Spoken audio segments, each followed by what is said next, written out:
Mereu spunea să vină. Eram sigură că mă fac să plâng la podcastul ăsta. Da. Te face Florin Salam praf. Florin? Pe mine? Ai crezut că e o păcăleală ceva, nu?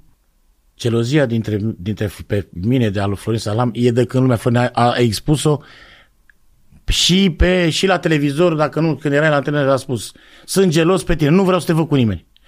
Eu mereu am spus că ea a scos cei mai rău din mine. Fata asta a venit în America după tine, da? Da. Ai chemat-o tu? Comportamentul ei a fost sub orice critică. La un moment dat îi spune: așteaptă să-mi iau și eu ce e al meu, cum ar veni să-l păcălesc pe ăsta, și vin după tine. Ce e al ei?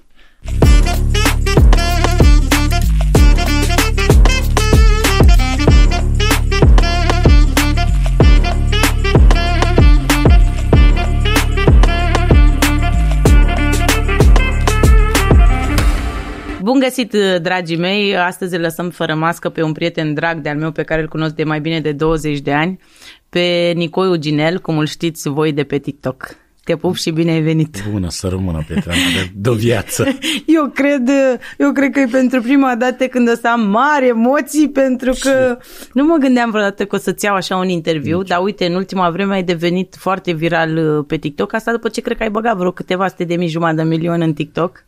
Destul de mulți bani, da. Destul de mulți bani, ai devenit viral și uite, oamenii au cerut acest podcast cu tine să lăsăm masca virtualului, TikTok-ului, și să îl cunoaștem pe Ginel așa cum îl cunosc eu de altfel.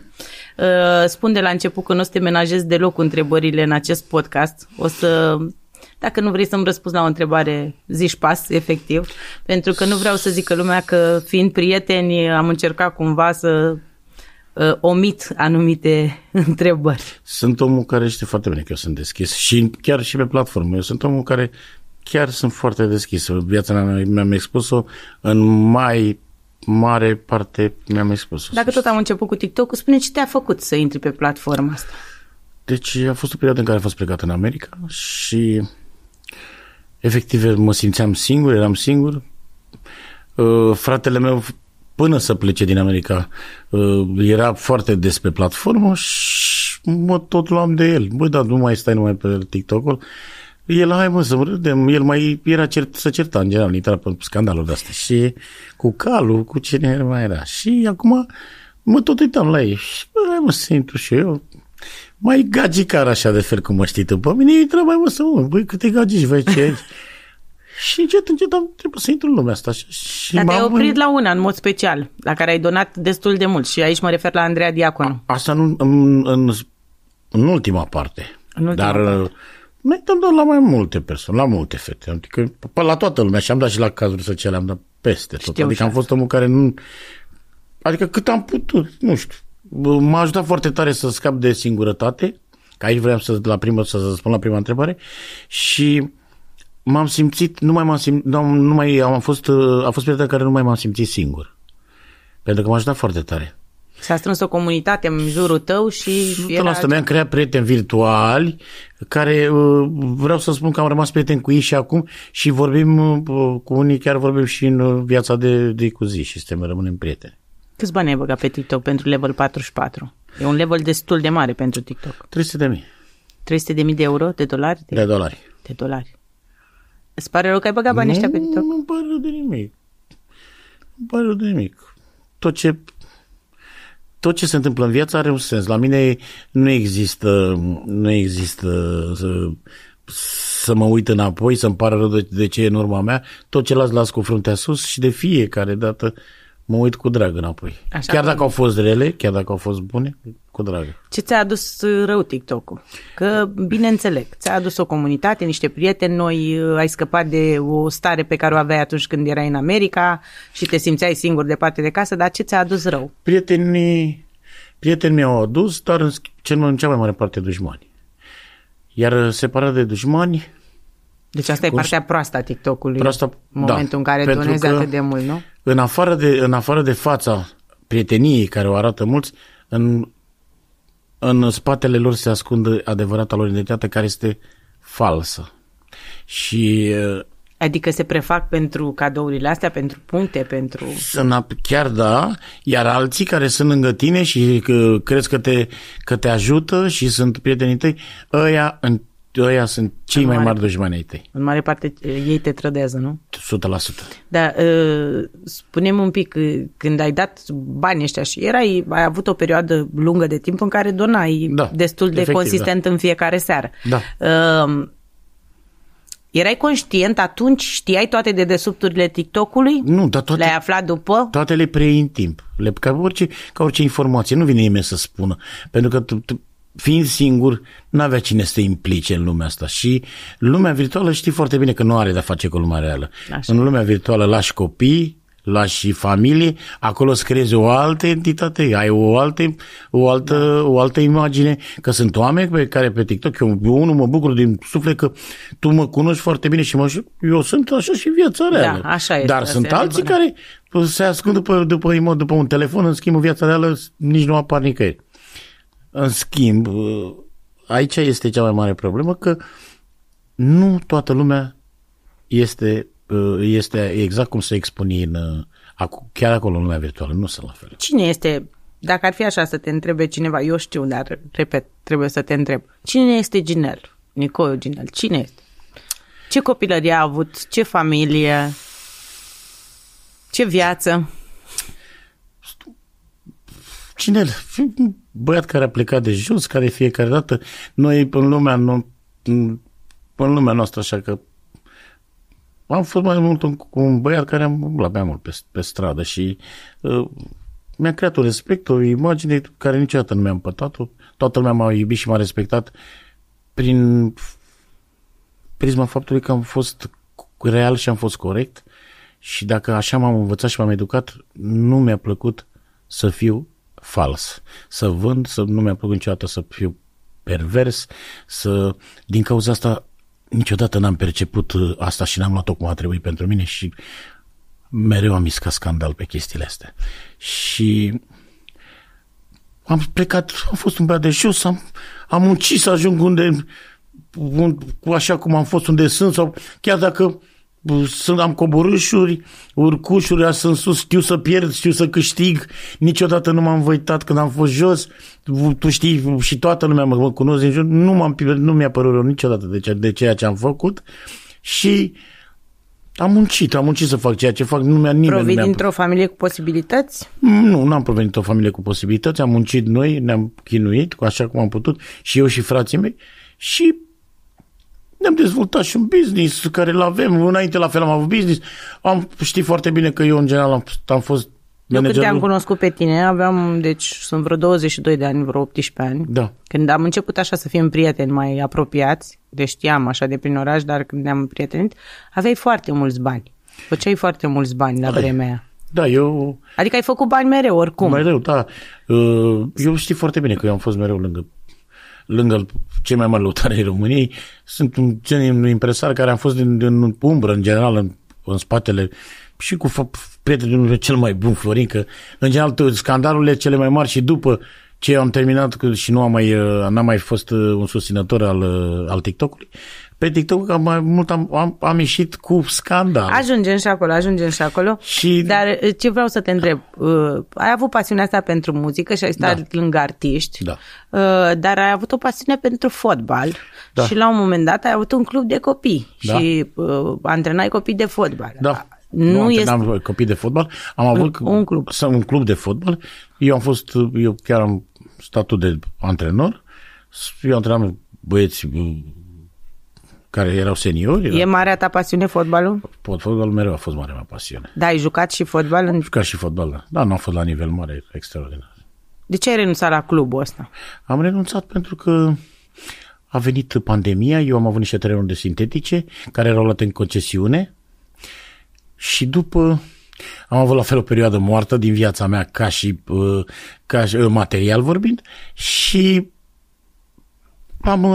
am decis ca să nu mă implic foarte tare pentru că m-am gândit că am alte modalități de a-mi reveni și am plecat mai mult în străinătate și am muncit și mi-am pus pe picioare. Câți bani ai făcut cel mai mult într-o zi?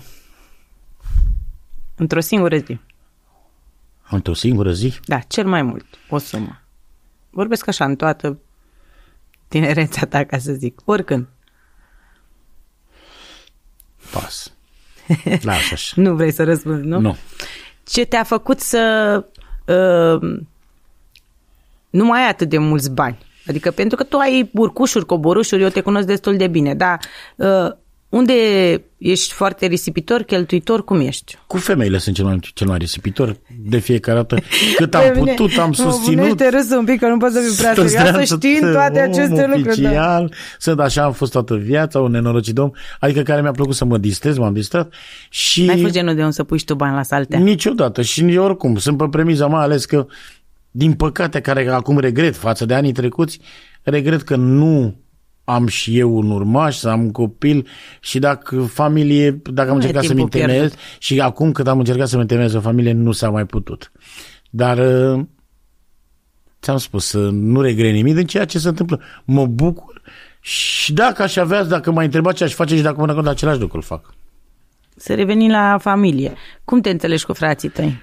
Cu frații mei mă înțeleg excelent. De la excelent în sus, chiar dacă ne mai certăm, mai sunt nebuni, eu mai vorbesc, și ăla mare la fel, fratele meu cel mic este senzațional. Mijlociu. Da.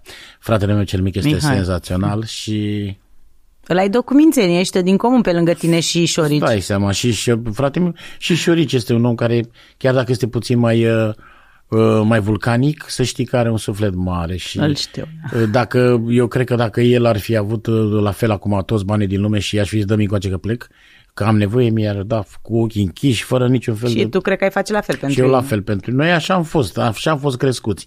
Nu a existat la noi. De exemplu, uite, frate meu, când eram noi puși, plecam și eram afară. La un moment dat n-aveam eu mașină sau ceva, parcă îl vedeai. Ia, uite, am bani ăștia, du-te și ia-ți mașină. Adică nu-i plăcea niciodată să fim unul mai prejos ca altul. Noi n-a fost niciodată o concurență, ca să zică unul pe altul, stai tu amără, că nu este așa. Uite acum, frate meu se ocupă de afacerile cu clătităriile. Clătite Ferentari. Putem să zicem că suntem pe YouTube. Da. Clătite uriașe Ferentari. Puteam foarte bine să mă duc adică mă duc acolo, dăm banii sau ceva. Nu există așa ceva la noi. Nu, asta suntem noi, așa e la noi. Eu mă bucur așa că și el s-a cumințit acum și s-a implicat mult în business. Foarte mult. Care o spun fără niciun fel de rușine sau să am un pic de, să-mi fie, cum să spun eu, să fiu la un mod mai pe înțelesul tuturor. Frate meu este unul dintre cei mai buni clătitari din România. Da, sunt extrem de bune. Sunt extrem de bune, că am mâncat și eu. De recunoscut de toți care sunt în lumea asta, este unul dintre s-a implicat foarte tare. Oricum lui îi place să gătească. Da. Am avut onoarea să o cunosc pe mama ta, chiar astăzi când filmăm se împlinesc 4 ani de când mama ta nu mai este. Da. Dar pe tatăl tău nu. Cât timp a trecut de când l-ai pierdut pe tatăl tău? Tata? Deci gândește 99... Mulți ani. 26 de ani. Cum ți-l amintești? Pe tata... e o chestie care e foarte tare. Nu mi-a plăcut niciodată să-i... Deci le spuneam și când erau ei în viață și spuneam, tată, nu aș vrea să te visez când mor, nu aș vrea să te visez rău cel puțin. Măi, n-au apărut în viața mea. Mama, uite, a apărut acum de curând. Și de-aia spunem că se apropie acum. Că se apropie. Și nu rău am visat-o. Și nu, pe el, dacă l-am visat în anii ăștia de 10 ori, să nu vorbesc, nu exista. A fost omul care era liniștitor. Ce să zic de tata? Tata a fost stâlpul familiei, că nu a fost un om foarte avut sau că nu îi mai plăcea și machială sau ceva sau nu. Dar tata era stâlpul casei. Nu exista la noi, nu exista păinea și mâncarea în casă, nu exista la noi. Era dur cu voi? Tata nu i-a plăcut munca niciodată. Sunt niște chestii, noi de puși, am făcut bani. Așa ne-a dat Dumnezeu să mergem peste. Și plecam afară și veneam. Și veneam cu bani. Și erau bani în casă. O să mă consideră. Și el tot ne trezea, îl vedeai că venea la ore. Băi, dacă dormiți de 11, băi, duceți-vă la muncă. Chiar dacă aveați bani, el voia să vă vadă, adică să aveți o stabilitate cumva. 100% și am suferit foarte tare noi când am murit. Tata ne-a fost foarte greu. Ne-am revenit foarte tare, dar pe mine cel mai mult m-a dărmat moartea mamei. A fost în perioada pandemiei. Da. Mi-aduc aminte cum stăteam în fața spitalului să facem intervenții, să Țin pot să să vă vezi. mulțumesc. Voi, prieteni, sunteți prietenele mele. Nu trebuie să mulțumești. Voi ați fost lângă mine, tu și prietenele noastre. Iar o să zic noastre. că vorbesc mult, dar vreau să spun atât. Primul om, acum 8 ani, când a murit mama la poartă la mine, a fost Ginel. Și primul om, atunci când a murit mama lui, lângă el am fost eu. 100%. A fost în perioada pandemiei. Da. Nu puteai să stai lângă ea în ultimele clipe. Știu că am făcut, nu intervenții, scandaluri, că să nu vă gândiți că am avut pe acolo pile. Avem o prietenă care o dai afară pe ușă și intră pe geam. Ana, o pupăm și o iubim. Da. Și atâta circ a făcut la managerul ăla pentru că mama ta era pe ultima 100 de metri, ca să spun așa, și voi copiii nu puteați să mergeți să vedem. Să o vedeți. Cum se vorbește, parcă până nu-și vede copilul, așa părintele, nu se duce pe drumul lui în lumea cealaltă și simțeam că e nevoie să mergeți să o vedem și noi nu puteam. Și ele și voi ați făcut gesturile astea, care sunt pentru mine sunt imense și să nu folosesc cuvinte mari doar că suntem noi aici lângă. Știu. Eu astea le recunosc de față cu toată lumea, pentru că eu eram acolo și știam ce scandal făceați acolo și mai ales Trave se ducea și bătălău și spunea aici eu mă desfac pe aici, fac rele. Și uite că Dumnezeu ne-a ajutat și am putut să o vedem și s-a... Ți-era teamă să urci? Știi că m-am dus cu fratele meu, eu mai scap lacrimi, eu sunt omul care știu să, adică îmi place la un moment dat să mă exteriorizez, știi? El nu e așa. Când a văzut-o el, băi, la bunitul îmi plâns, ții minte, Doamne. Mama e mamă. Băi, la bunitul îmi plâns. Și eu nu mai puteam să-l opresc pe el. Și eu îl luam și gata, fratele meu și nu știu ce. Și ea se ducea încet și știi că fratele meu era la muncă și a venit după amiază, știi? Știu că și până ne-am rugat de manager să-l lase. Da, și până n-a intrat și el, ea nu s-a dus imediat după aia la a intrat tu cu Șorici și după aia a venit și Mihai. Pe aia la câteva ore s-a dus și... Ăsta a fost momentul cel mai greu din viața ta? Da, pentru că eu ieșisem dintr-o relație, fusesem într-o relație cu cineva, cu o fată și stătusem cu ea aproape vreo 5 ani de zile. Mama o ținea mult la ea, mama o iubea mult și când ne-am despărțit nu ne-am certat, nu a fost discuții de astea, dar mama a fost ceva greu pentru ea. Că, ca fiecare mă vedea deja la o vârstă, iarăși am din relația și a iubit-o și suferea foarte tare pentru mine. Și mereu... Nu erai nici tu într-o perioadă bună. Nu eram într-o perioadă bună. O relație cu o femeie pe care ai iubit-o mult. Am iubit-o că foarte, eu o cunosc. E femeia pe care am iubit-o cel mai tare, zic eu, în condiții foarte bune. Că s-a mai întâmplat, am avut s-a terminat o relație care... și apoi ai pierdut-o pe... Am pierdut-o pe mama. Și... Bine, a fost acolo lângă tine. Greu. Ea a fost lângă mine, Doamne, mă vede Dumnezeu. De eu vorbesc că mi-a fost greu. Mi-a fost greu foarte tare pentru că am simțit că nu mai am orizonturi. Pentru că dacă nu ajungeam acasă 2-3 zile, eu stăteam la un bloc lângă. Și ea mă suna și îmi spunea, mamă, vezi că să ieși tu niște carne tocată sau nu știu. Da, mamă, iau, zic, cum? Hai, mamă, că vreau să-ți fac iftele. Adică ea să-mi facă mie, să vin eu acasă, știi? Doar ca să te duci. Doar ca să mă duc acasă. Și erau niște chestii de astea. La mine nu, ea a fost orizontul meu. Și când s-a terminat, am zis, băi, tata, eram poate mai puși, am luat, era mama. Nu mai e nici mama. Și foarte greu. Momentul în care pierzi al doilea părinte, e momentul în care te simți orfan, indiferent de vârstă. Orfan m-a simțit. Eu știu că... Am zis, Doamne, nu mai există, deci n-am cum să mai mă duc să-i spun că nu mă duceam nicăieri. Eu și când aveam probleme și mă certam în relațiile mele și mi-era greu, mă și spuneam ei, mamă, uite, nu știu ce. Ați fost prieteni. Da. Și nu mai aveam cum. Frații mei, ce să vorbesc, că nu există. Dar... Pe mama ta cum ți-o amintești? Ce fel de femeie a fost mama ta? A fost cea mai blândă femeie din toate persoanele de gen feminin. Bă, mama, acum nu văd, noi cred că prin toate astea, era exact ca mama ta, mai ții minte când venea și hai mamă, nu știu, Doamne. Eu nu te întreb pentru mine acum toate astea. Știi? Nu, dar zic că ideile astea toate, ea acum cere să fie vorbită despre ea. Că tocmai astăzi, deci vreau să vă spun, știi, oameni buni, că este joi, sâmbătă, difuzăm, cum știți, la 12 podcastul și când ne-am așezat aici la masă, vorbeam despre faptul că trebuie să-i facem pomană mamei lui și ne-am dat seama că tocmai chiar astăzi, deci ca să vezi cum ne-a adus unul lângă altul astăzi, că nu ne-am văzut de la Crăciun. După Crăciun nu ne-am văzut. Crăciun, da. Dacă vorbim zilnic, ni se pare că ne vedem în fiecare zi. Nu vorbim telefonic, vorbim pe TikTok. Și ne-am dat seama, chiar astăzi se împlinesc 4 ani de când nu mai este mama lui și mi s-a părut așa cumva că Dumnezeu să ierte și să o odihnească acolo unde este și mi s-a părut cumva că trebuie să o menționăm și să vorbim și despre ea. Ne-a unit, ne-a adunat imediat pe noi. Ea știe cine te iubește. Doamne, ea știe cine te iubește. Meme, vreau să spun asta și îmi pare că o spun în condițiile astea. Când am dus-o la spital, spunea în continuu, sună pe Meme să sune să mă interneze în spital. Da, știu. Ea avea senzația că pot să fac ceva pentru ea. Mereu spunea, să vină. Eram sigură că mă fac să plâng la podcastul ăsta. Da. Și ea mereu...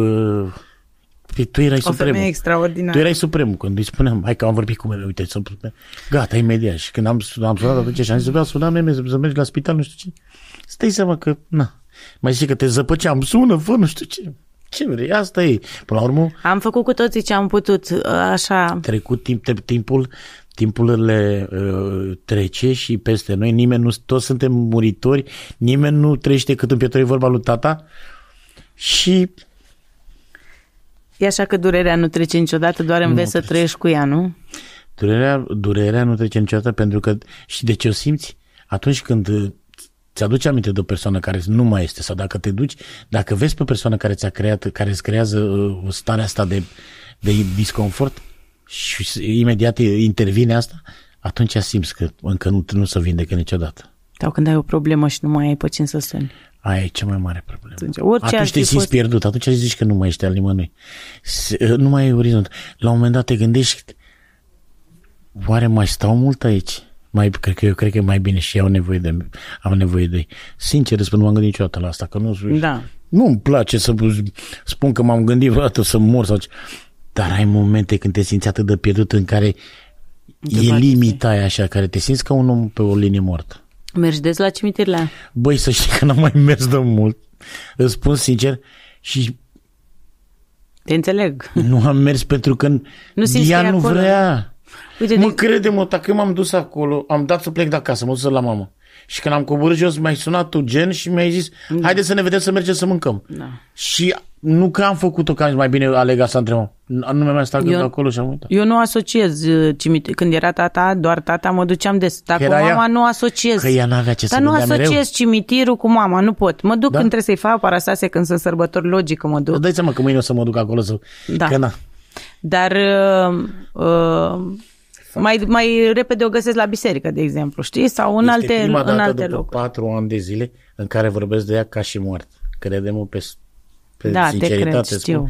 Nu am vorbit niciodată de ea ca și mort. Am vorbit de ea numai la așa, mama mea, nu știu ce. Am mai plâns ca fiecare singur, am mai ascultat o melodie, că cum suntem noi, dar niciodată n-am vorbit despre ea ca și mort. Ai ceva regrete, gen ai fi vrut să faci ceva pentru părinții tăi și n-ai făcut? Sau, nu știu, mai mult timp cu ei? Nu mă refer din punct de vedere medical, că n-ai ce spune. Asta da.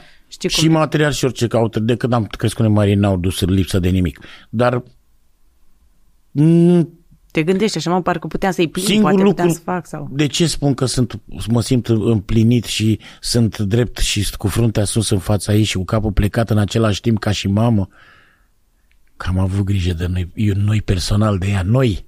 Ea avea femei care am plătit-o să aibă grijă de ea și noi aveam grijă de ea, nu ea. Pentru că ea stătea pe timp de zi, iar noaptea noi o luam, noi o spălam, noi. Și ce crezi?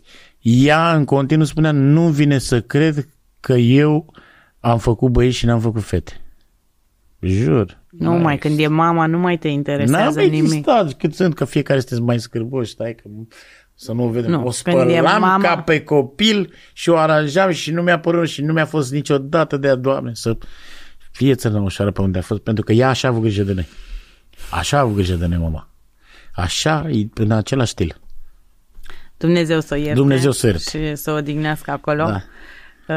Cred că vine un moment în care ne vom întâlni cu toții, știu, undeva, nu știu cum, și sper treaba asta că... Nu există. Toată lumea ne ducem în același loc.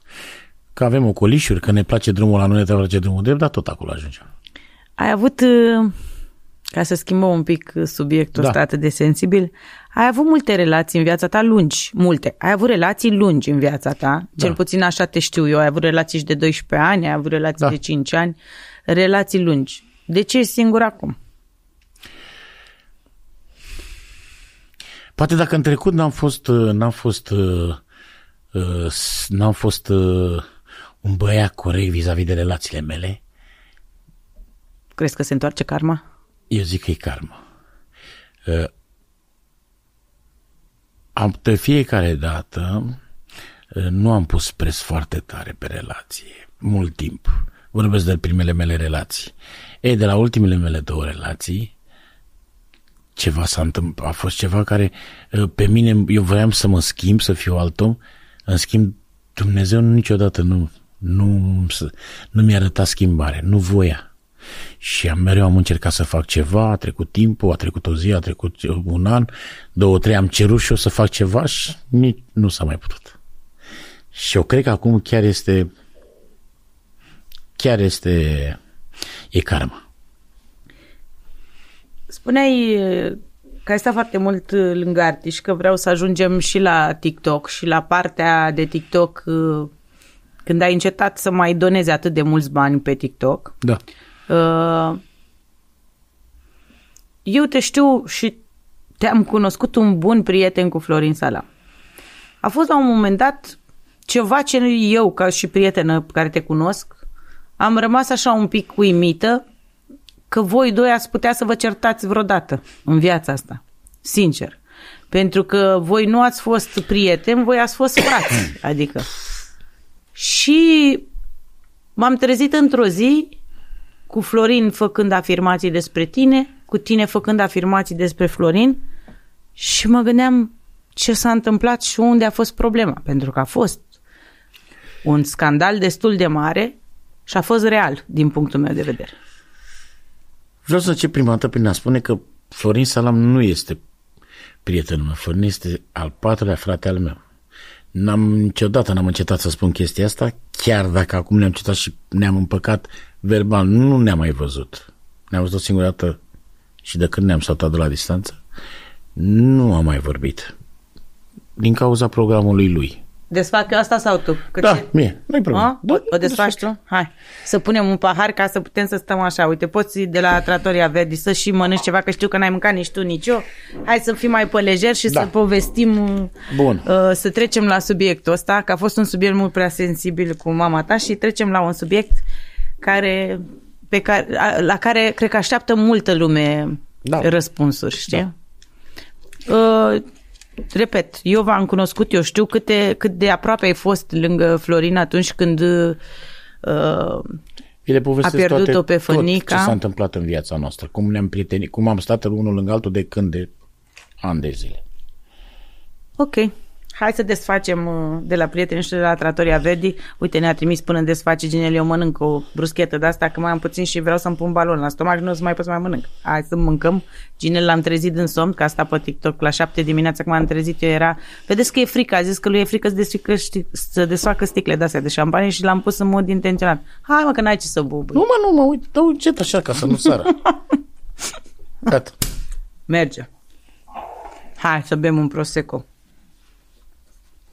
N-am mai băut amândoi de câteva luni. De la Crăciun. De la Crăciun, da. Gata, mulțumesc.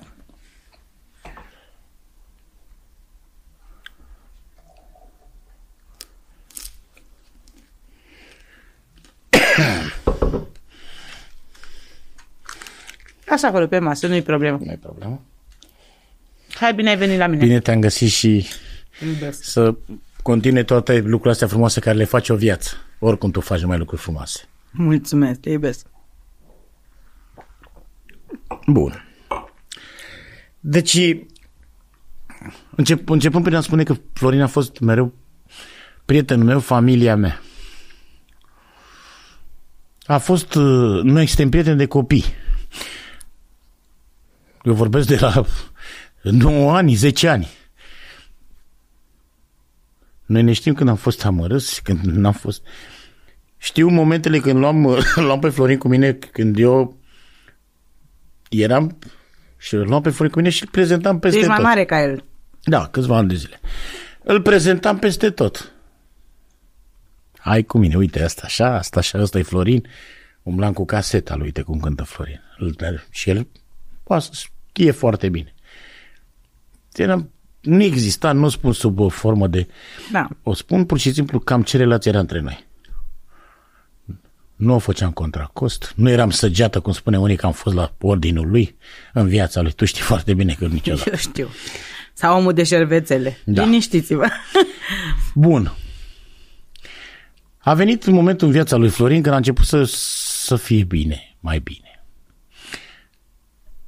A fost lângă el în continuu. A venit momentul în care a avut nunta cu prima lui soție. Am fost cu el în Turcia.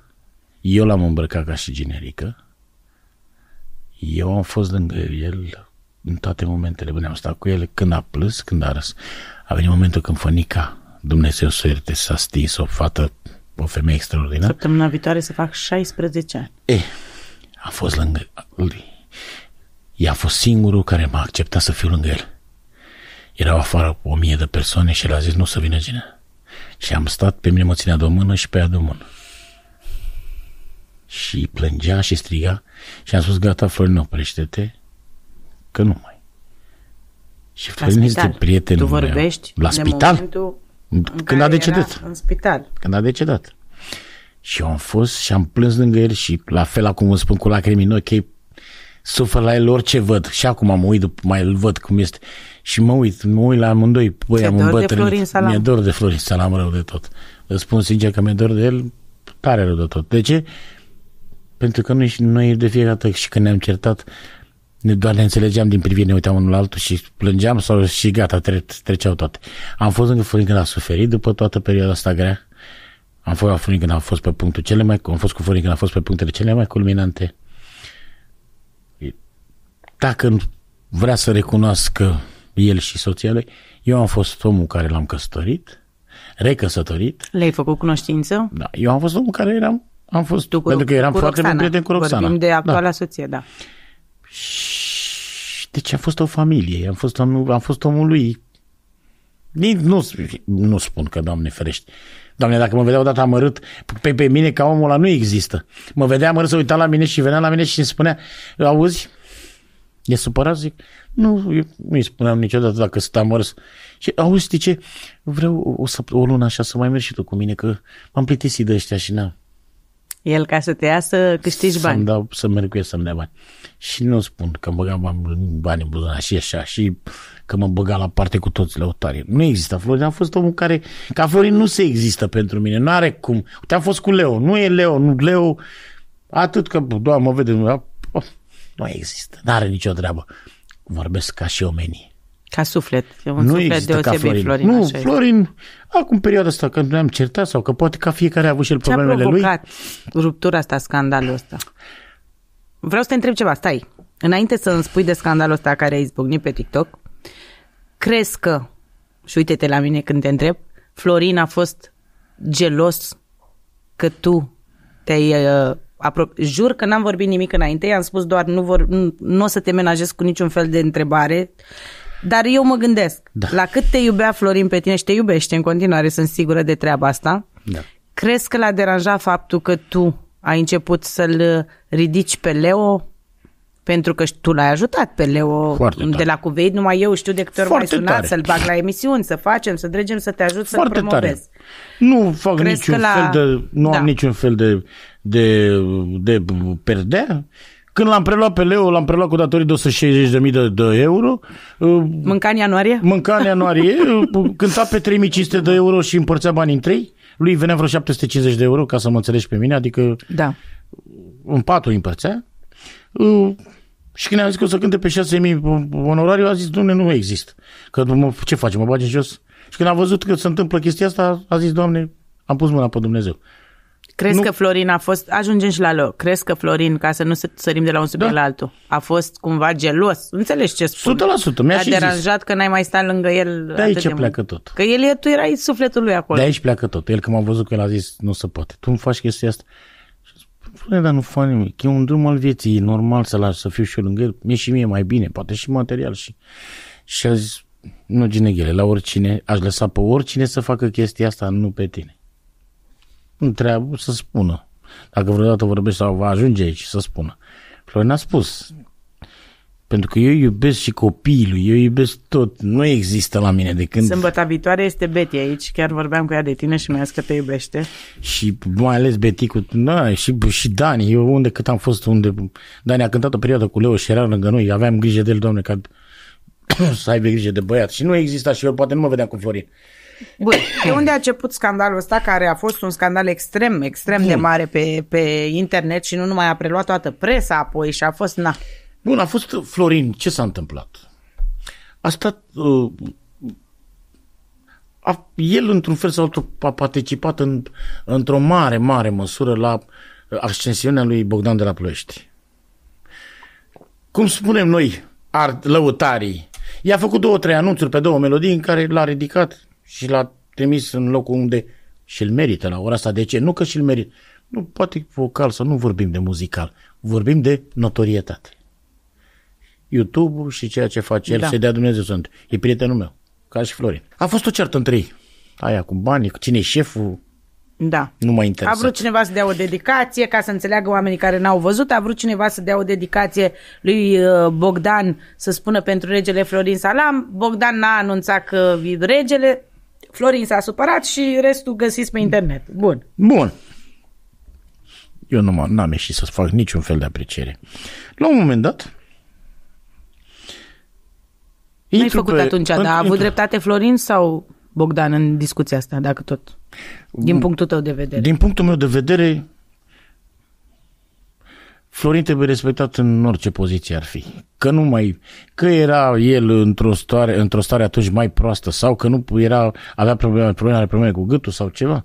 Florin toată viața lui. Așa. Când apare Florin, se termină cu orice. Că e Bogdan, că poate să fie oricine. Când apare Florin, e stop. Stop. Așa. Și muzical și orice. Bun. Dacă tu 50 de ani de zile, vorba aia vine între noi, dacă tu de 20 de ani conduci muzica asta și toți lăutarii din jurul tău câștigă bani pe ceea ce tu ai creat, nu ai cum să nu-i dai omului ăla ce al lui. De eticheta aia și după aia, că îl fac în spate, spui, băi, e un nebun. Da. E altă treabă. Bun, asta ca să facem. Dar nu m-am băgat. De ce? Pentru că Bogdan în ultima perioadă își petrecea timpul numai cu el, nu cu mine. Ok. De ce să o eu între doi prieteni? Da, corect. Bun. La un moment dat intru într-o gazdă la prietenii mei. Pe TikTok live. Pe TikTok. Da. Și mă întreabă cineva, genere, tu ești mai în măsură? Ce ești de scandalul ăsta? Și deci spun aproximativ de 99% ce am spus cuvânt cu cuvânt. Băi, tată, nu mă bag în discuția asta, dar acum Florin vede repercusiuni la ceea ce s-a întâmplat ani de zile în urmă, când el n-a stat lângă, nu i-a dat valoare lui Leo, care a stat lângă el 8 ani de zile și l-a ajutat în momentele cele mai grele și l-a ajutat pe Bogdan. Și uite, Bogdan, cum îl respect. Asta am spus. Deci ai fost cumva corect față de discuții. Ai fost corect față de Florin. Și adică, de relația toți 3-4 care eram acolo noi. Nu mi-am dat cu părerea cine a dreptate Bogdan sau... Adică cumva tu ai spus că i-a dat mai multă valoare lui Bogdan și Bogdan l-a tratat cum a trebuit. Lăutărește sau... Și Leo de la Cuveit, care a fost respectos cu Florin, n-a fost ridicat de Florin atât de mult. Respectos n-ar fi o mare chestie. A fost lângă el 100%. Ok. Nu-ți petreceri care Florin nu s-a dus în bătăi, în scuipați și a cântat.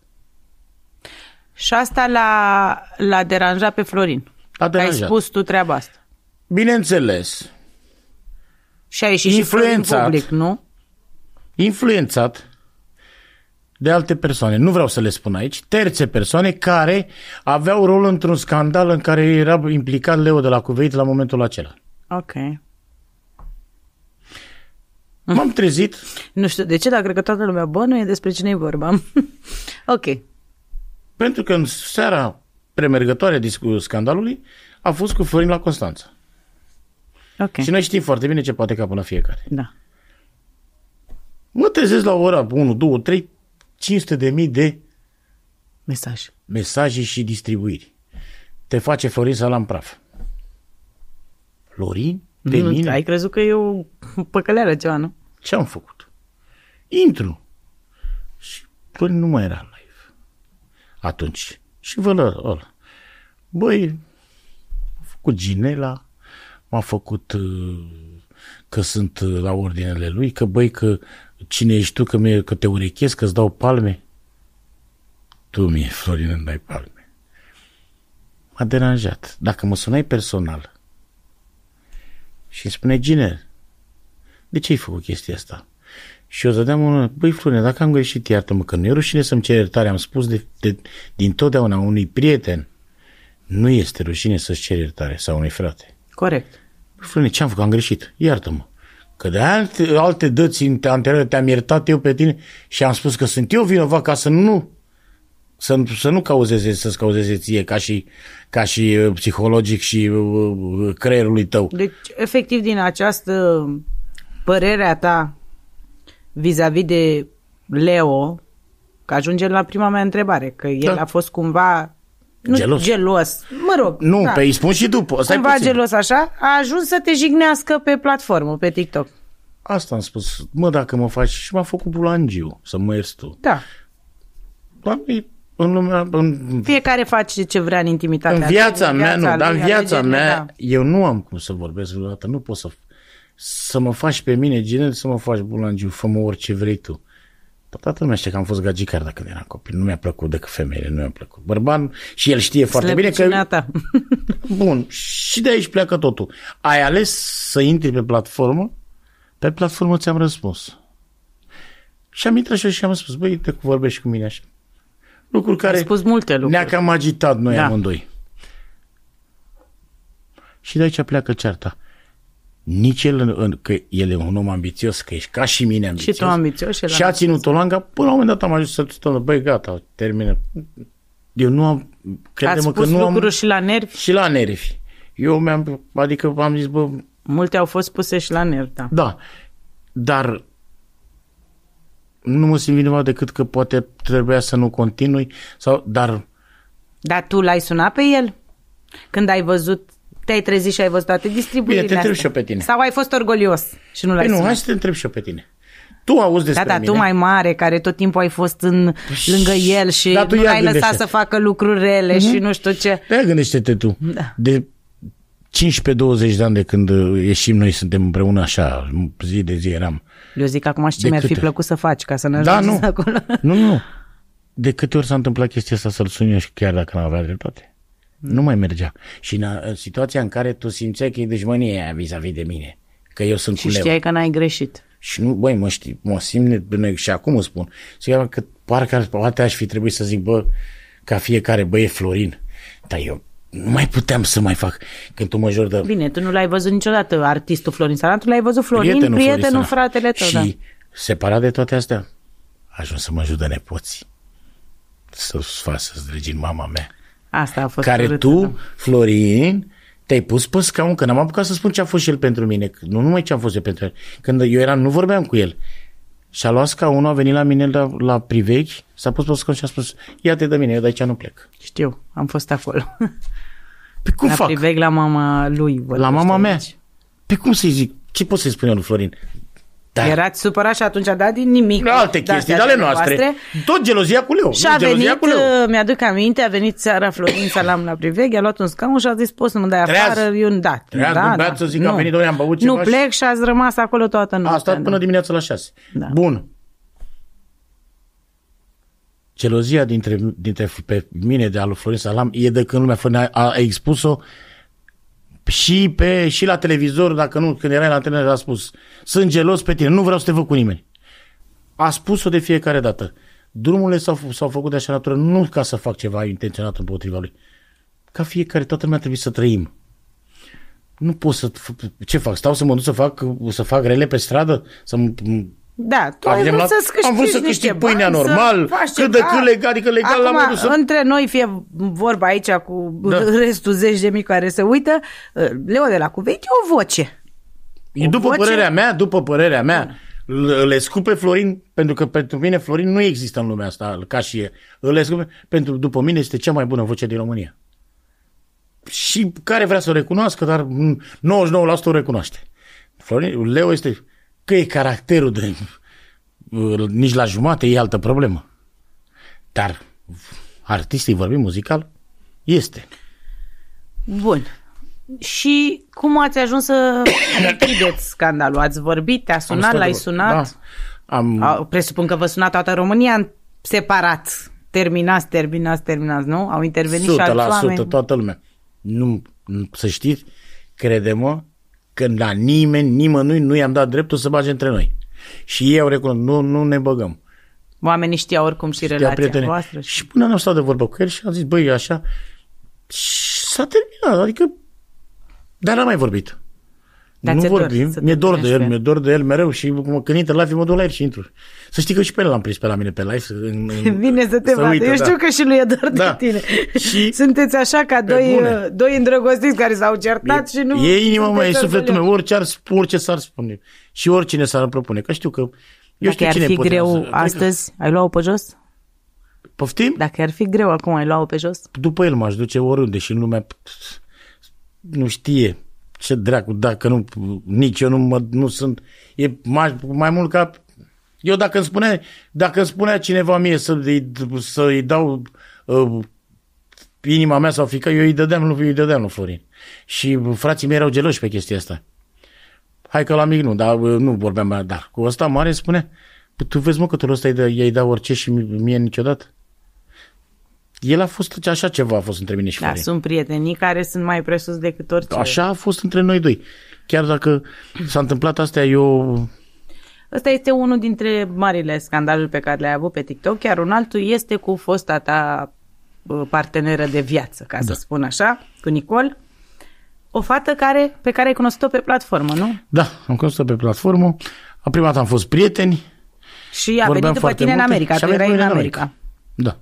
Dar eu te cunosc pe tine în multe relații, repet, în 20 și de ani, te-am văzut în multe relații. Niciodată nu te-am auzit să jignești o femeie, că vă mai certați așa, ciondăneală, veneam, făceam bagajul, dacă ți-aduce aminte, plecam, îți luam mâncarea din frigider să facem mișto de tine, dar era tot așa într-o joacă. Aici deja lucrurile... Nu te-am văzut niciodată, din cât te cunosc eu, atât de scos din sărite, adică te-a dus la o extremă și am văzut o fața ta pe care eu nu o cunoșteam după 20 de ani. Da, știi că cred că nici tu nu o cunoșteai. Nici eu nu o cunoscut-o. Eu mereu am spus că ea a scos cei mai rău din mine. Fata asta a venit în America după tine, da? Da. Ai chemat-o tu? S-a oferit ea să vină? Am chemat-o eu. Ați început să vorbiți? Eu am chemat-o, ea... Este adevărat, înainte să începem să-mi povestești cum a ajuns Nicol în America, este adevărat că Andreea Diaconu trebuia să fie în locul ei și să vină în America după tine? Că asta s-a speculat. Și ele fiind prietene, cumva Nicol a învârtit-o, a sucit-o ca să... Andreea ar fi zis că ar fi venit pe acolo, nu știu dacă era mare lucru, dar erau alte persoane care trebuiau să vină înainte. Deci între tine și Andreea Diaconu nu s-a pus problema de o relație sentimentală? A fost o relație sentimentală, adică eu unul țin să știi că Andreea e o femeie frumoasă. Corect. Și cu Andreea, dar niciodată nu am dus-o la un extrem, cum am fost cu ea. Cum a ajuns Nicol în America? Vreau să încep până a spune că eu cred, după perioada asta de timp, că ea totul a fost planificat dinainte. De ea. Mă abțin și încerc să fiu imparțial acum, că sunt moderator la emisiunea asta, deci nu suntem pe TikTok. Da. Și știi că în viața privată îmi dau cu părere, dar aici nu pot. Te ascult. Și s-a întâmplat că noi am fost prieteni, vorbeam foarte mult împreună și la un moment dat eu eram puțin pilit. Hai noroc. Să fie. Și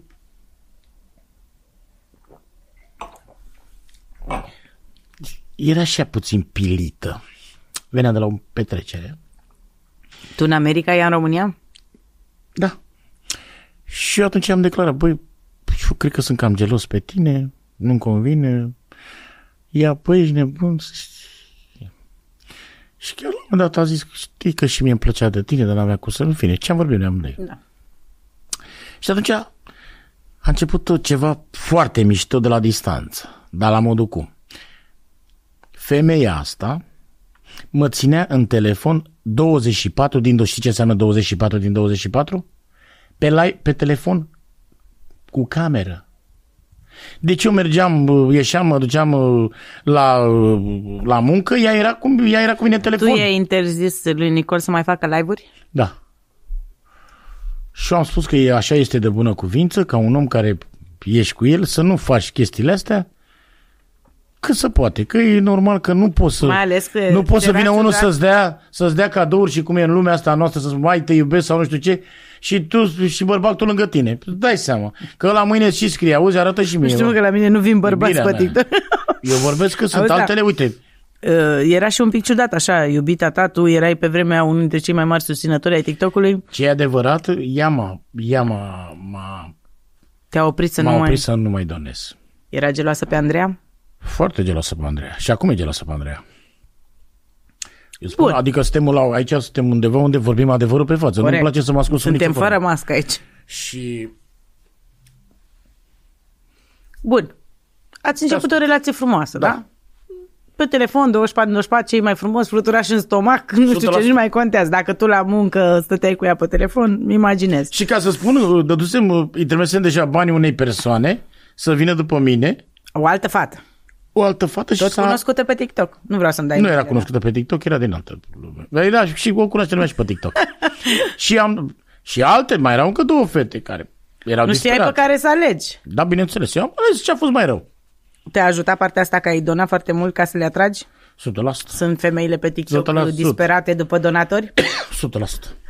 Chiar dacă nu vor să arate, prima dată nu. Bun, a ajuns în America, Nicol. Cum a fost de când a ajuns și cât a durat până când ați început să stricați? Că când v-ați întors acasă era deja... Nu. Nu? Erați bine rău. Când v-ați întors acasă? Erați rău. Păi asta spun. Când a venit ea după mine în America, eu am primit venirea ei puțin speriat. De ce să vorbesc? Nu spun adevărul. Eu nu mai stătusem cu cineva într-o relație de 3 ani de zile. Eram singur deja de 1 an și eu deja eram... Și acolo? N-am perceput-o cum trebuie, am fost puțin așa, am retras. Drept să spun, nici nu era ceea ce am vrut eu, ceea ce văzusem eu pe ăla. Mie nu... Îți arătase o față care nu era ei? Nu caracterul. Caracterul după aia l-am. Suflet, caracterul nu. Vizual. Vizual.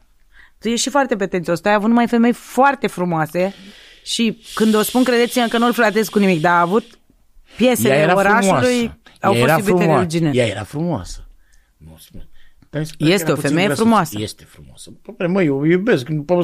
Orice s-ar întâmpla, dar că ce s-a întâmplat după sunt alte lucruri. Da. Dar nu arăta exact cum mi-am închipuit-o eu.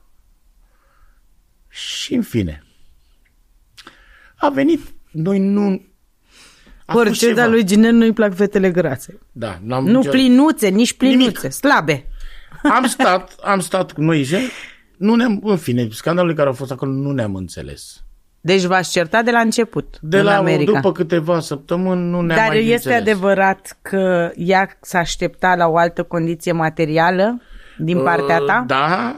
Și ea când a venit acolo, tu deja avusese niște probleme și nu mai era partea financiară cu zeci de mii de universele. Și eu mulțumesc lui Dumnezeu că îi dădeam totul. Sunt convins. Tu știi cum sunt.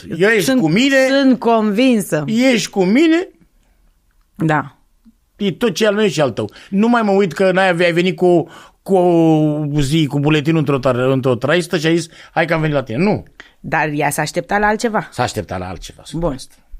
Eu am văzut-o pe niște live-uri și mi s-a părut un pic așa, că era un pic dezamăgită că era în America. Vedea toată lumea. Știi că sora ta e bătrână la 41 ani. Toată lumea vedea chestia asta. Toată lumea spunea, băi, Ginel, o bază, băi, hai mă să fii serios. Certurile astea ajungeau la un moment dat. Gata, era certuri. Unii, eu îi propun să se opereze în America, face BBL-ul, I-ai plătit operațiile? Bineînțeles. Câți bani? 10.000 și 10.000, vreo 10.000 cheltuieli, adică vreo 20.000 numai BBL-ul, numai Miami. A făcut și abdominoplastie, Nu aici, ceva? în România. L-a făcut în România. Bun.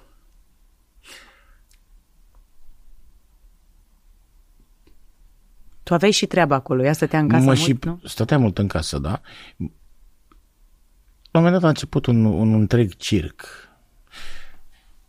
Avea niște prieteni moderatoare cu care ea se vorbea cu ele, ea a început să vorbească cu fel și fel de oameni, prieteni de-ai mei, care mă punea în situații foarte grele pe mine, ne certam foarte des, la un moment dat ea se gândește și pleacă în România.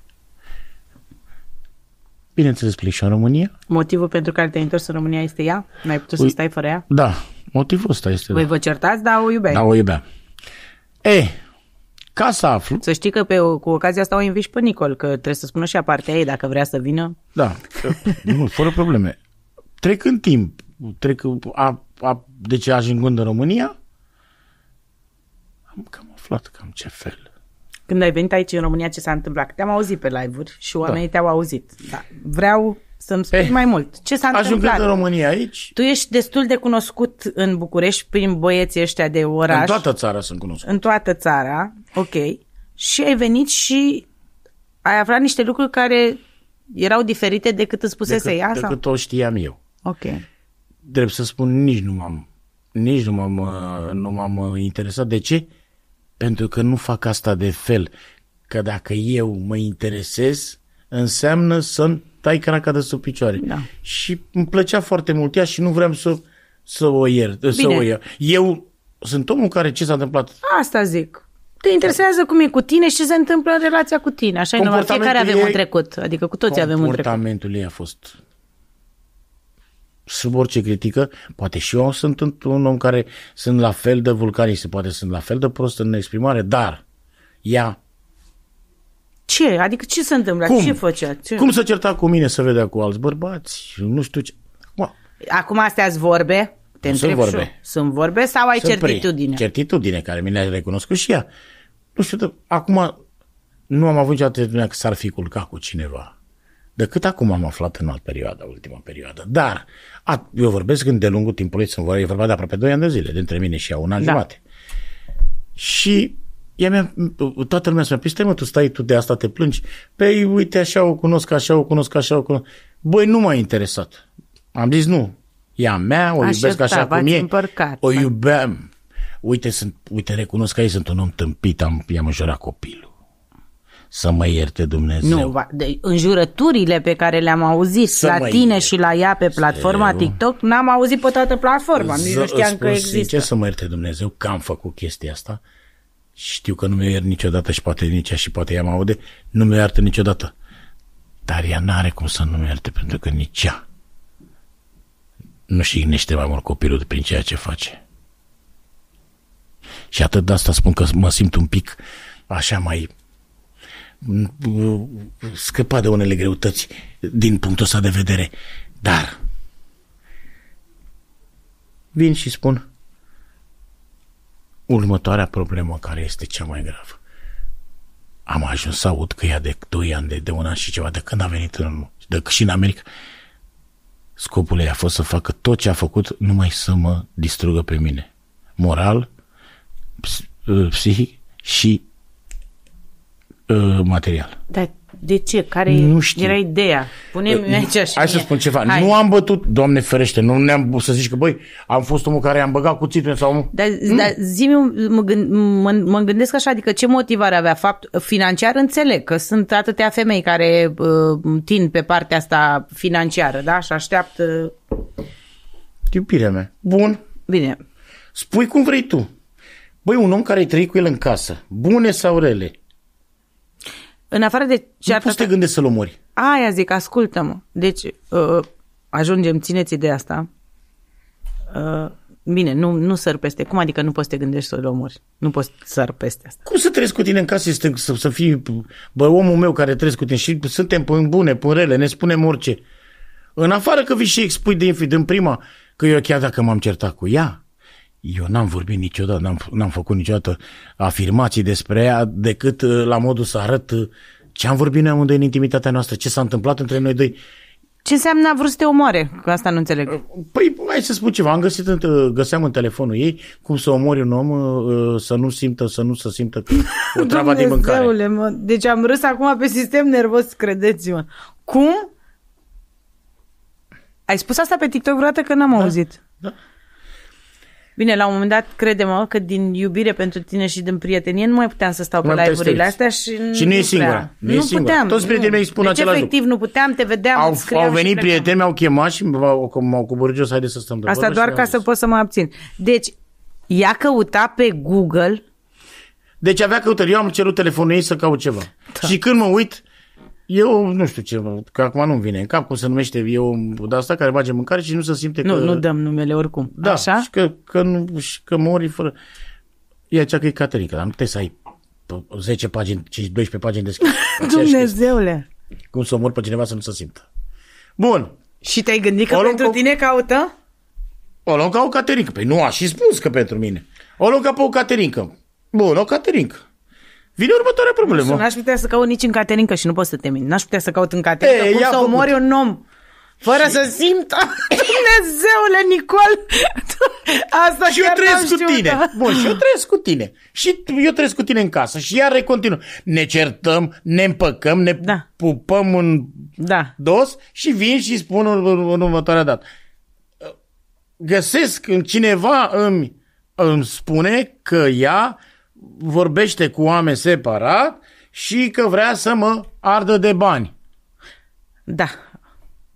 Și acum vin și spun și ea îmi spune mie, vreau să te omor, pe tine te las, vreau să-l fac să rămână fără suflu în el. Păi ce ți-am făcut, mă? Ce ți-am luat eu ție? Ce ți-am creat eu ție? În primul rând, pentru cine e de pierdut, aici pierd eu în afară de timp, eu pierd timp, eu am altă vârstă, tu ai altă vârstă, tu ți le iei oricând de la început, chiar dacă eu am fost un eșec pentru tine în viața ta. Dar ce eșec? Că eu și când eram amărât, produceam câteva sute și îți dădeam. N-ai știut să stai tu, că tu ești domne care stai. Ai vrut TikTok, te-ai pus pe TikTok, ai făcut TikTok, nu ai nimic în plus față de ce era înainte. Din ce motive vă certați? Cel mai rău așa? Că voia să facă TikTok sau alte motive? Că voia să... Băi, în primul rând, ea nu mă iubea. Nu mă iubea. Eu am simțit după... Mai aveam momente când... Te doare asta, nu? Pentru că tu ai iubit-o mult. Da, eu am iubit-o mult și eu încă o iubesc, dar s-a terminat. Îți spun sincer că mai ales am avut o întâmplare aseară, ce s-a întâmplat, niște chestii care nu vreau să o dezvolt aici, care s-a pus stop. Dar vreau să spun ceva. Eu de multe ori te sunam în particular, nu pe TikTok sau așa, și îmi spuneai mereu, gata, nu mai vreau și a doua zi te vedeam cu ea. Tu mă vezi că ăsta e și motivul pentru care nu m-am băgat niciodată în tu mă vezi că sunt alt om față de alte dăți. Corect. Mi-am revenit, am început să-mi dau seama de ce se întâmplă în jurul meu. Și am zis, băi, e mult. Când vii tu și îmi spui, te fac pe tine într-un fel și zic, bă, las-o că ea nu știe. Dar când frații mei îmi spun. Asta voiam să te întreb. Șorici, Mihai nu s-a băgat în viață. Mihai este pornit împotriva la ceea ce se întâmplă maxim. Azi că nu-i vine să creadă că el ținea la Nicol extrem de tare, azi nu vine să cred că ea e Nicol. Ce Ginel, ai trăit cu toate, ai trăit cu cele mai frumoase femei din România și pe tine, tu te-ai oprit în situația asta să fii ultima persoană să te facă în felul ăsta? Și ai zis, bă, am tăcut până la urmă, încet, să știi că tot TikTok-ul m-a ajutat pe mine să-mi revină. Comunitatea mea de oameni. Oamenii mei care sunt lângă mine sunt cei mai buni oameni. Sunt cei mai buni. Am văzut că îți vin oameni și susținători și de la Andreea, Diaconu.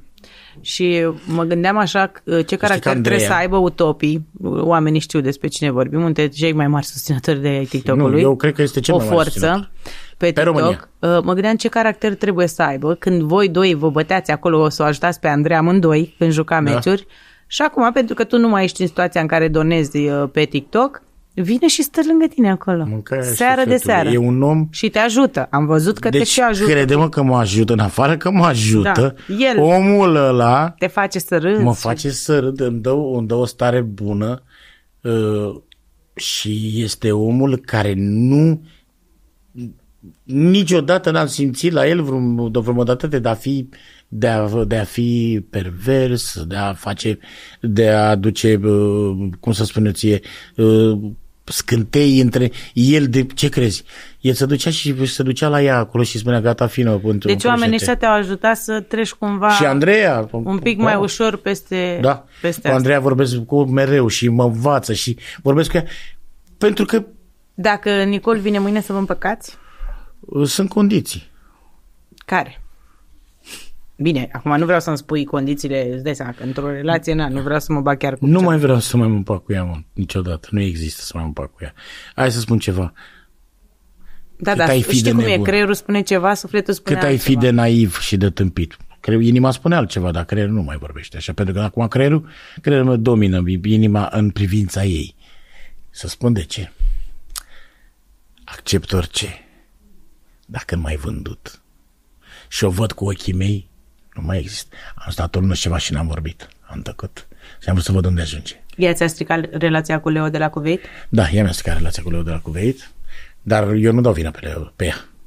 O dau pe ea în 50%. Da. Dar tu, Leo de la Cuveit, nu aveai voie în viața ta să mă lași pe mine pentru atâta lucru.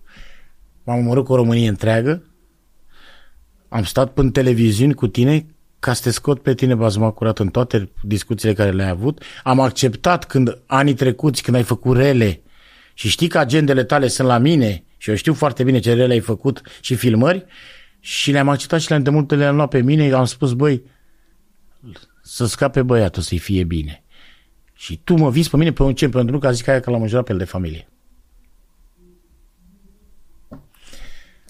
Deci ea a încercat cumva să-ți facă și rău din punctul ăsta de vedere, cu prieteni. Prieteni, a sunat la prieteni, le-a spus că eu înjur, că îi fac. Care-i treaba cu terenul? Că te punea să vinzi un teren la un moment dat, nu știu ce. Terenul, nu dacă spun ceva, nu ea m-a pus. Da, nu, adică ea aștepta să vinzi terenul. Aveam un teren care îl luasem de prin 90 și nu mai știam de el. Vin din America, zic, chiar să văd și eu ce datorie am la da. Bag pe ăla, pe aparatul ăla și îmi văd, îmi apare 4.100.000 și ceva, teren intraviran. Opa, a dat norocul peste mine. Nu, zic, ce-i cu terenul ăsta? Știi că eu am construit. Știu. Și m-am gândit că era vreo cotă parte din vreun teren de la de servitute în care trebuia să plătesc, să particip și eu. Credeam eu. Ai uitat de el, ăla era un teren așa care s-a transformat intravilan și... În Popeșile Ordeni. Și s-a transferat. Când am auzit, și m-am interesat. Când îmi spune la Dumnezeu, la momentul ăsta îți iei pe el 100.000. Bun. Eu, ca să vezi că eu sunt așa. N-am zis de mine că n-aveam mașină, că nu mi-era greu. Eu știu hai să-ți fac ție o afacere, ți-au un salon, avea o prietena mea cu un salon de vânzare. Mergi să-ți iau salonul, să-ți fac salonul de frumusețare, care sigur costa 50.000 ca popa, râzând că tu știi că ai avut. Doamne, Dumnezeule mare. Și zic, hai să-i fac, să o ajut și vedem ce rămâne, îmi fac și o clătitărie altă, deschid. Nici cu gândul, nici de mașină nu mai mă gândeam. Că mă gândeam că nu dau eu pe 100.000 ca să-l dau repede, trebuia să-l dau pe 90-80.000 ca să scap de el. Da.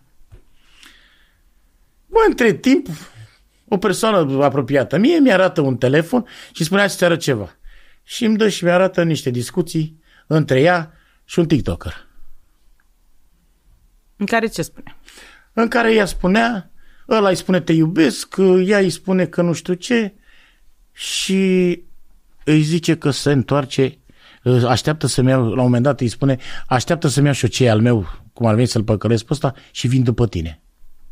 Ce e al ei? Adică parte gen la... Parte de la terenul meu. Păi terenul meu era partea ta. Păi asta voiam să zic, că munci cu tine, știi că ți-am zis și pe TikTok treaba asta, seara că n-am putut să mă abțin. Bă, în momentul în care ai o relație, construiești ceva cu cineva, stai să-mi iau și o parte a mea, că ne despărțim, sau frumos, Dar nici nu mai am curajul să mai vorbesc. Aia zic. Tactic, ia stăticule, ce al tău, ca să nu... Dar nu mai pleci tu pleacă câinele de la măcelărie în viața lui. Ea mă tot întreba.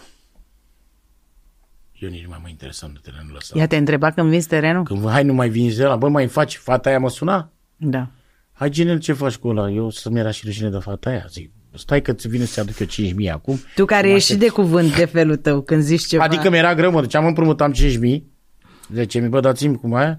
Îl sunam pe naș, pe auto. Bă, naș, dăm 10.000, uite, vând și ăsta și după aia să dau bani. O rezolvam imediat. Nu voiai să o iei înainte, nu? Nu vreau, știam. Cum mai fierbea sângele? Ea n-a mai rezistat. A făcut niște scandale scandalul cu alișorii. Mi-am bucuria. De ce? Să știi ce? Ea când era să apuce de TikTok. Eu o întrebam. Ea, nu, că eu vreau pentru afacere să deschid. În fine, știi că creându-se pe TikTok scandaluri, îți crește live-ul. Corect. Vine mai foarte multă lume să te vizualizeze. Așa este. Bun. Din păcate. Din păcate. Scandalul este mai...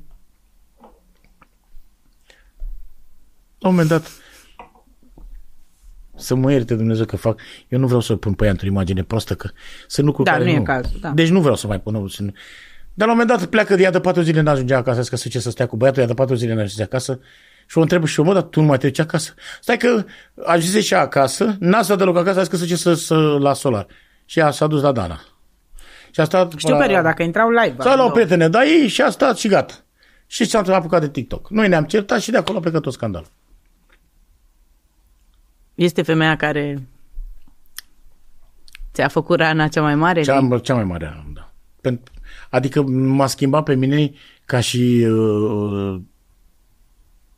exprimare, ca reacție la... Poate o să deranjeze întrebarea asta mea, dar este inevitabil, având în vedere că și fosta ta relație este una dintre cele mai bune prietene ale mele, te face să apreciezi altfel femeile pe care le-am avut, da. Și față de care ai greșit, că vorbeam de karmă mai devreme. Da. Cu toate că față de trave n-am greșit mult. A fost între noi să nu fim, pentru că eram și două familii diferite vorbind altfel. Da, a fost o dragoste frumoasă. Ea mă iubea, eu o iubeam, nu știu, cu ea a fost altceva. Eu cu ea ieșeam la masă, noi ieșeam singuri, mergeam, ne beam vinul nostru. Era incomparabil, ieșeam cu ea pe stradă, ca poate și pe ea o durea, că nu eram la fel, nu puteam. E o calitate de femeie, știi, așa, atunci normal. Nu discut, nu vreau să, și nici pe ea nu vreau să pun într-o. Da. Că și ea e iubirea mea, adică e femeia pe care la momentul ăsta o iubesc, dar nu sunt caractere diferite, o femeie care o iubești într-adevăr și n-ai cum să uite așa o înconjori, nu există ca ea. Ea, în răutate sau nu, m-a făcut să cred că ea este karma la ceea ce am făcut eu, cum am comportat eu față de persoanele dinaintea mea. Deci nu te-ai mai împăcat cu... Nu mai m-am și împăcat, sincer răspund. Sau cel puțin să nu, vreodată să încerc și fac tot posibil să nu mai mă încerc cu ea, să nu mai mă împac cu ea. Și nici să nu mai mă încerc cu ea. Ce vârstă ai, Ginel? Că nu vreau să zic. Nu vreau să zic, mă simt prost. Eu o știu. Așa. Ai timp să-ți mai faci. Cum va fi următoarea relație acum că ești așa rănit? Următoarea relație, spun Cum vrei sincer, să fie fata următoare? Eu vreau să-mi iau liniște în viața mea, nimic altceva. Liniște, nu? Liniște. Cine va înțelege ce înseamnă liniște va avea de câștigat de la mine.